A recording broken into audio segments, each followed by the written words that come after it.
ಭಗವಂತನ ಸಗುಣತ್ವ ನಿರ್ಗುಣತ್ವ, ಅನಂತರದಲ್ಲಿ ಸಾಕಾರತ್ವ ಮತ್ತು ನಿರಾಕಾರತ್ವ.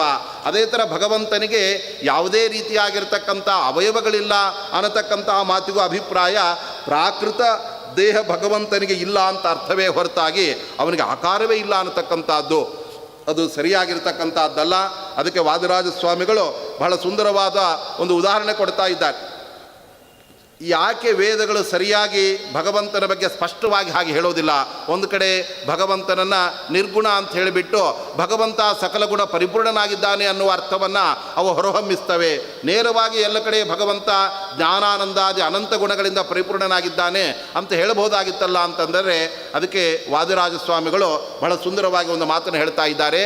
ಹ್ರೀಮತ್ಯ ಮಮ ಸಂಕೋಚ ಗಮನಂ ನೈವ ನಿಷಿದ್ಯತೆ ಅಂತ ಒಂದು ಮಾತನ್ನು ಅವರು ಹೇಳ್ತಾ ಇದ್ದಾರೆ. ನೋಡಿ, ವೇದಗಳಿಗೆ ಅಭಿಮಾನಿ ದೇವತೆ ಯಾರು?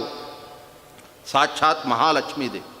ಆ ವೇದ ಪ್ರತಿಪಾದ್ಯನಾಗಿರ್ತಕ್ಕಂಥ ಭಗವಂತನೇ ಆ ಲಕ್ಷ್ಮೀದೇವಿಯ ಪತಿಯಾಗಿದ್ದಾನೆ.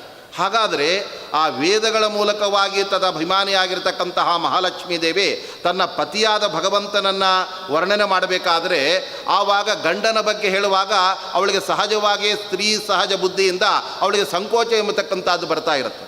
ಆದ್ದರಿಂದ ಯಾರೂ ಕೂಡ 10 ಜನರ ಎದುರುಗಡೆ ನಿಮ್ಮ ಗಂಡ ಯಜಮಾನರನ್ನು ಹೊಗಳ್ರಿ ಅಂತಂದರೆ ಅಯ್ಯೋ ನನಗೆ ನಾಚಿಕೆ ಆಗತ್ತೆ ಅಂತ ಒಬ್ಬ ಗೃಹಿಣಿ ಹೇಳುವಂತೆ, ಮಹಾಲಕ್ಷ್ಮೀ ದೇವಿಯು ಕೂಡ ವೇದಗಳ ಮೂಲಕ ಆ ಭಗವಂತನ ಗುಣಗಳನ್ನು ವರ್ಣನೆ ಮಾಡುವಾಗ ಸಂಕೋಚ ಬುದ್ಧಿಯಿಂದಲೇ ಆಕೆ ಹೇಳಿದ್ದಾಳೆ. ಅದರಿಂದಾಗಿ ನಾವು ಆ ವೇದಗಳ ನಿಜವಾದ ಆಂತರ್ಯವನ್ನು ನಾವು ತೆರೆದು ಅದನ್ನು ನಾವು ತೆಗೆದುಕೊಂಡಾಗ ಆ ಸಂದರ್ಭದಲ್ಲಿ ಅನಂತ ಗುಣ ಪರಿಪೂರ್ಣನಾದ ಆ ಭಗವಂತನನ್ನು ವರ್ಣನೆ ಮಾಡುವ ಉದ್ದೇಶವೇ ಆ ವೇದಗಳಿಗೆ ಇದೆ. ವೇದಾಭಿಮಾನಿಯಾದ ಲಕ್ಷ್ಮೀದೇವಿ ಆ ಅನಂತ ಗುಣಗಳಿಂದಲೇ ನಿತ್ಯದಲ್ಲೂ ಕೂಡ ಆ ಭಗವಂತನ ಉಪಾಸನೆಯನ್ನು ಮಾಡೋಣದ್ರಿಂದ ತಾನು ಮಾತ್ರ ಹಾಗೆ ಉಪಾಸನೆ ಮಾಡಿ ತನ್ನಿಂದ ಅಭಿಮನ್ಯಮಾನವಾದ ವೇದಗಳಲ್ಲಿ ಭಗವಂತ ನಿರ್ಗುಣ ಅಂತ ಹೇಳೋದಕ್ಕೆ ಹೇಗೆ ಸಾಧ್ಯ? ಹಾಗಾದರೆ ಆ ಲಕ್ಷ್ಮೀದೇವಿಯಲ್ಲೂ ಕೂಡ ನಾವು ಒಂದು ರೀತಿಯಂತಹ ವ್ಯತ್ಯಾಸವನ್ನು ಕಂಡಂತೆ ಆಗುತ್ತೆ. ಆಕೆ ವೇದಗಳ ಮೂಲಕ ಹೇಳೋದೇ ಒಂದು, ತನ್ನ ಅನುಸಂಧಾನ ಮಾಡೋದು ಇನ್ನೊಂದು ಅಂತ ಆಗಿಬಿಡುತ್ತೆ. ಯಾವಾಗಲೂ ಕೂಡ ನಮ್ಮ ಸಿದ್ಧಾಂತದಲ್ಲಿ ಏನನ್ನು ನಿರೂಪಿಸಲಾಗತ್ತೆ ಅದನ್ನೇ ಉಪಾಸನೆ ಮಾಡತಕ್ಕಂಥ ಪದ್ಧತಿಯೂ ಕೂಡ ಇದೆ. ಆದ್ದರಿಂದ ಮಹಾಲಕ್ಷ್ಮೀ ದೇವಿ ನಿರಂತರ ಭಗವಂತನ ಆ ಗುಣಗಳನ್ನು ಮನನ ಮಾಡ್ತಾ ಚಿಂತನೆ ಮಾಡ್ತಾ ಇರುವಾಗ ಆ ಗುಣ ಪರಿಪೂರ್ಣತ್ವ ಎಂಬತಕ್ಕಂಥದ್ದೇನಿದೆ ಅದೇ ವೇದಗಳಿಗೆ ಅತ್ಯಂತ ತಾತ್ಪರ್ಯವಾಗಿರ್ತಕ್ಕಂಥದ್ದಾಗಿದೆ. ಅದರಲ್ಲೇ ನಾವು ನಿಜವಾದ ಆ ಒಂದು ವೇದಗಳ ಅರ್ಥದಲ್ಲಿ ತಾತ್ಪರ್ಯವನ್ನು ನಾವು ತಿಳಿಯಬೇಕು ಅನ್ನತಕ್ಕಂಥ ಅಂಶವೂ ಕೂಡ ಇದರಿಂದ ನಮಗೆ ಸ್ಪಷ್ಟವಾಗಿ ಗೋಚರವಾಗ್ತಾ ಇದೆ. ಹಾಗಾಗಿ ಮಧ್ವ ಸಿದ್ಧಾಂತದಲ್ಲಿ ನಾವು ಎಲ್ಲೂ ಕೂಡ ಈ ಬಗೆಯಾಗಿರ್ತಕ್ಕಂತಹ ಆ ಒಂದು ಪರಸ್ಪರ ವೈರುಧ್ಯಗಳು ಅಥವಾ ಬೇರೆ ಬೇರೆ ರೀತಿಯಾಗಿರ್ತಕ್ಕಂತಹ ಆ ಪ್ರಮಾಣಗಳ ಅನನುಗುಣತೆ ಮತ್ತು ಸೂತ್ರ ಮತ್ತು ವೇದಗಳಿಗೆ ಆ ವಿರೋಧಗಳು ಇದ್ಯಾವುದನ್ನು ಕೂಡ ಅಲ್ಲಿ ನಾವು ಕಾಣೋದಕ್ಕೆ ಸಾಧ್ಯ ಇಲ್ಲ. ಆ ದೃಷ್ಟಿಯಿಂದಲೇ ಮಧ್ವ ಸಿದ್ಧಾಂತದಲ್ಲಿ ಈ ಎಲ್ಲ ಬಗೆಯಾದ ಮುಖ್ಯವಾಗಿರ್ತಕ್ಕಂಥ ಅಂಶಗಳನ್ನು ಅಲ್ಲಿ ಸ್ಪಷ್ಟವಾಗಿ ಕಾಣೋಣದ್ರಿಂದ ಇದನ್ನೇ ನಿಜವಾಗಲೂ ಕೂಡ ಮೌಲ್ಯ ಅಂತ ನಾವು ಕರಿತಾ ಇದ್ದೇವೆ.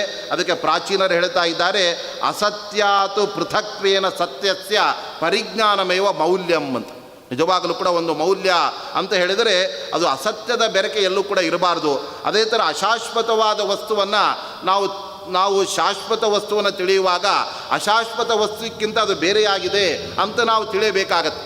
ಆದ್ದರಿಂದಲೇ ನಾವು ಈ ಎಲ್ಲ ಜಗತ್ತಿನಲ್ಲಿ ಇರತಕ್ಕಂಥ ಅನೇಕ ವಸ್ತುಗಳಿಗಿಂತ ನಾವು ಭಗವಂತನ ಶ್ರೇಷ್ಠತೆಯನ್ನು ಹೇಳುವಾಗ ನೋಡಿ ಇದೆಲ್ಲ ನಶ್ವರವಾಗಿಬಿಟ್ಟಿದೆ. ಆದ್ದರಿಂದ ಭಗವಂತ ಈ ಎಲ್ಲ ನಶ್ವರವಾದ ವಸ್ತುಗಳಿಗಿಂತ ಅತ್ಯಂತ ಭಿನ್ನನಾಗಿ ಅವನು ಬೇರ್ಪಟ್ಟು ಅವನು ಶಾಶ್ವತನಾಗಿದ್ದಾನೆ ಅಂತ ನಾವು ತಿಳಿದಾಗ ನಮಗೆ ಭಗವಂತನಲ್ಲಿ ಒಂದು ವಿಶೇಷವಾದ ಒಂದು ಗೌರವ ಬುದ್ಧಿ ಹುಟ್ಟುತ್ತೆ. ಆವಾಗ ಆ ಭಗವಂತನಲ್ಲಿ ವಿಶೇಷವಾದ ಭಕ್ತಿಯನ್ನು ನಾವು ಮಾಡೋದಕ್ಕೆ ಅಲ್ಲಿ ಅವಕಾಶ ಎಂಬತಕ್ಕಂಥದ್ದಾಗತ್ತೆ. ಆದರೆ ಈ ಜಗತ್ತು ಹೇಗಾಯಿತು ಅನ್ನುವ ಪ್ರಶ್ನೆ ಬಂದಾಗ ಆ ಸಂದರ್ಭದಲ್ಲೂ ಕೂಡ ವೇದಗಳು ಹೇಳ್ತಾ ಇವೆ, ಯಥೋರ್ಣನಾಭಿಸೃಜತೆ ಗೃಹತೆ ಚ ಯಥಾ ಪೃಥಿವ್ಯಾಂ ಓಷಧಯ ಸಂಭವಂತೆ ತಥಾಕ್ಷರ ಸಂಭವತೀಹ ವಿಶ್ವಂ ಅಂತ ಹೇಳುವಾಗ ಭಗವಂತನಿಂದಲೇ ಈ ಜಗತ್ತು ಹುಟ್ಟಿದೆ ಅಂತ ಹೇಳುವಾಗ ಆ ಸಂದರ್ಭದಲ್ಲಿ ಉಪನಿಷತ್ತು ಒಂದು ಉದಾಹರಣೆಯನ್ನು ಕೊಡ್ತಾ ಇತ್ತು. ಹೇಗೆ ಭಗವಂತನಿಂದ ಈ ಜಗತ್ತು ಹುಟ್ಟಿದೆ ಅಂದರೆ ಊರ್ಣನಾಭಿಯ ದೃಷ್ಟಾಂತ. ಊರ್ಣನಾಭಿ ಅಂದರೆ ಒಂದು ಜೇಡರ ಹುಳು.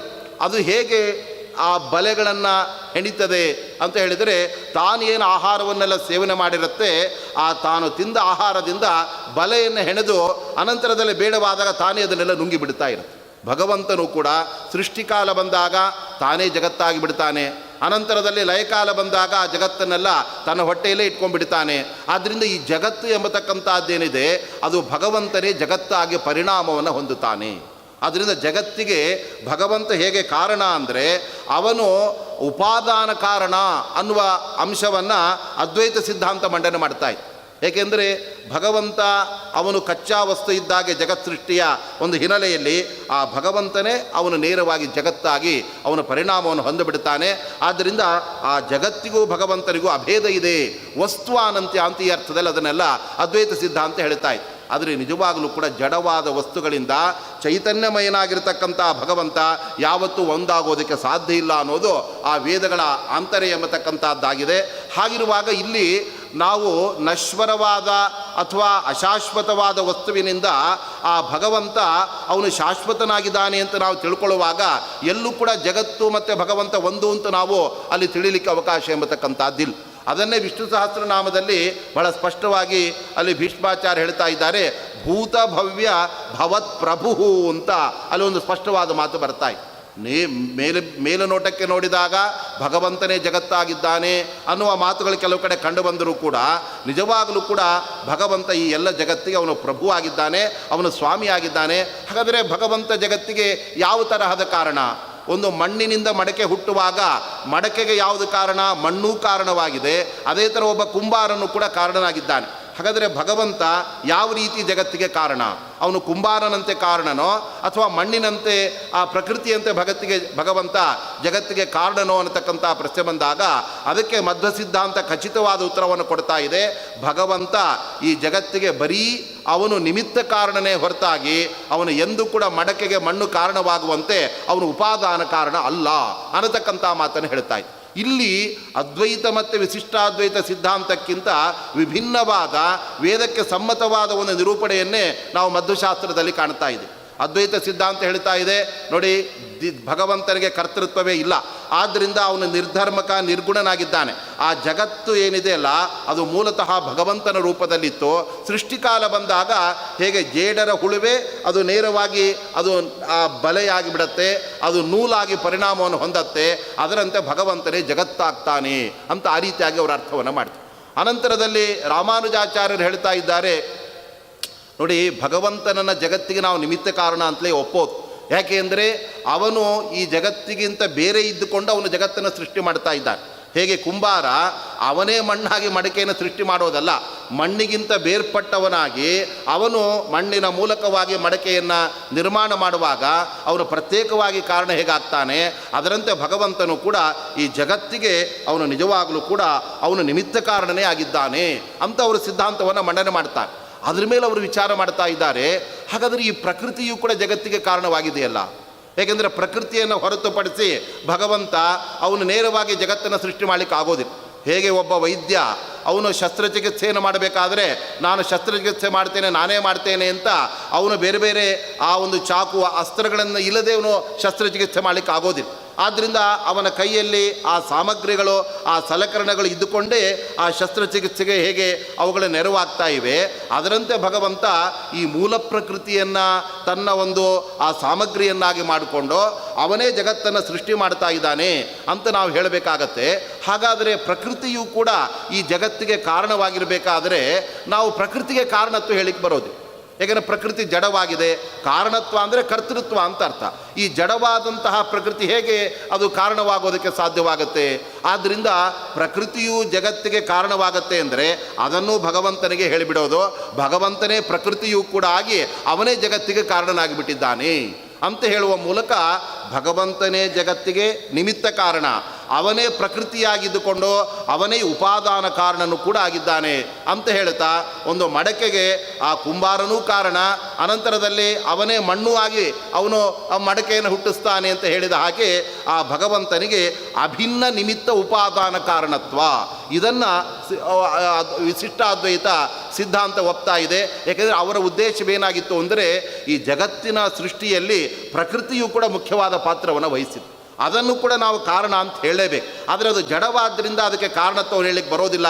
ಆದರೂ ಕೂಡ ಪ್ರಕೃತಿಯ ಕಾರಣತ್ವವನ್ನು ನಾವು ಹೇಳಿ ಅದಕ್ಕೆ ನ್ಯಾಯ ಸಲ್ಲಿಸಬೇಕಾಗಿದೆ. ಆದ್ದರಿಂದ ಅದನ್ನು ಭಗವಂತನೇ ಪ್ರಕೃತಿಯಾಗಿಬಿಟ್ಟಿದ್ದಾನೆ, ಅವನೇ ಕಾರಣ ಅಂತ ಹೇಳಿದಾಗ ಪ್ರಕೃತಿಗೂ ಕೂಡ ಕಾರಣತ್ವ ಬಂತು.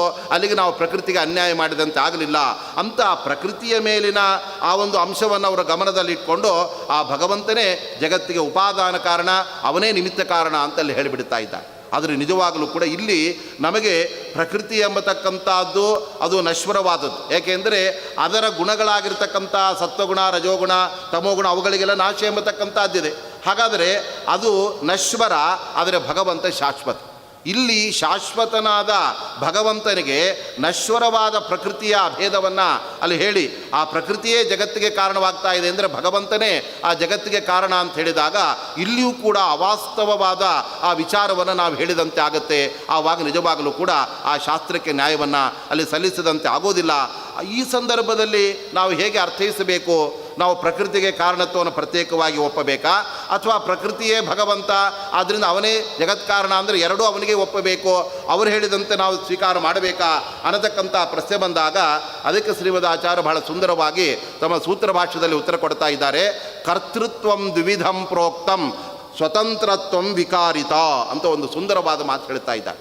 ನೋಡಿ, ಭಗವಂತ ಜಗತ್ಕರ್ತೃವಾಗಿದ್ದಾನೆ, ಪ್ರಕೃತಿಯೂ ಕೂಡ ಜಗತ್ತಿಗೆ ಕಾರಣವಾಗಿದೆ, ಅದು ಕೂಡ ಕರ್ತೃವಾಗಿದೆ ಅಂತ ಹೇಳಿದಾಗ ಇಲ್ಲಿ ಆಯಾಯ ವಸ್ತುಗಳನ್ನು ನೋಡಿ ಅಲ್ಲಿರುವ ಬೇರೆ ಬೇರೆ ತರಹದ ಕರ್ತೃತ್ವವನ್ನು ನಾವು ತಿಳ್ಕೊಂಡಾಗ ಈ ಸಮಸ್ಯೆಗೆ ಉತ್ತರ ನಮಗೆ ಸಿಕ್ಕಿಬಿಡತ್ತೆ ಅಂತ ಅವರು ಹೇಳ್ತಾ ಇದ್ದಾರೆ. ಅದರಲ್ಲಿ ಭಗವಂತ ಚೇತನನಾದ್ದರಿಂದ ಅವನು ಸರ್ವೋತ್ತಮನಾದಂತಹ ಚೈತನ್ಯ ವಸ್ತುವಾದ್ದರಿಂದ ಅವನಲ್ಲಿ ಕರ್ತೃತ್ವ ಅಂದರೆ ಅದು ಸ್ವತಂತ್ರ ಕರ್ತೃತ್ವ ಅಂತಲೇ ಅರ್ಥ. ಆದರೆ ಪ್ರಕೃತಿಯಲ್ಲಿ ಕರ್ತೃತ್ವ ಇದೆ, ಯಾಕೆಂದರೆ ಪ್ರಕೃತಿಯಿಂದಾಗಿ ಜಗತ್ತು ಎಂಬತಕ್ಕಂಥದ್ದು ನಿರ್ಮಾಣವಾಗಿದೆ ಅನ್ನೋದನ್ನು ನಾವು ಒಪ್ಪಲೇಬೇಕಾದ್ದರಿಂದ ಅದಕ್ಕೆ ನಾವು ಕರ್ತೃತ್ವ ಇದೆ ಅಂತ ಹೇಳುವಾಗ ಅಲ್ಲಿ ಯಾವ ತರಹದ ಕರ್ತೃತ್ವ ಅಂದರೆ ಶ್ರೀಮದ್ ಆಚಾರ್ಯ ಹೇಳ್ತಾ ಇದ್ದಾರೆ ವಿಕಾರಿತ ಅಂತ ಇದ್ದಾರೆ. ಅಂದರೆ ಆ ಪ್ರಕೃತಿಯಲ್ಲಿ ಒಂದು ಬದಲಾವಣೆ ಆಗತ್ತಲ್ಲ, ಅದೇ ವಿಕಾರ ಅಂತ ಅರ್ಥ.